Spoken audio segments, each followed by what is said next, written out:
I want to do a little update on the truck here. I got the shift solenoid pack out of the transmission.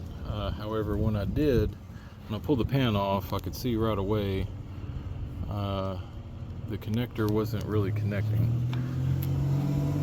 See, the solder joints completely came apart. It'll focus here. Focus. Solder joints came apart on the plug, and they're also really bad on cars.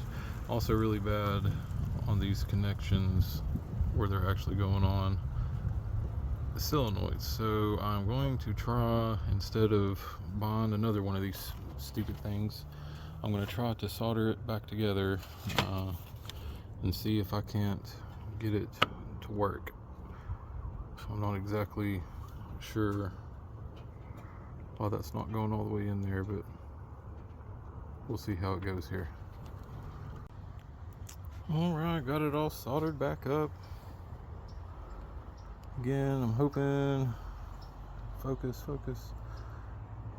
Okay, that's way better than it was. Like I said, at least now it's connected. Went ahead and redid all of them. So yeah, I'm gonna stick her back in there and see what happens.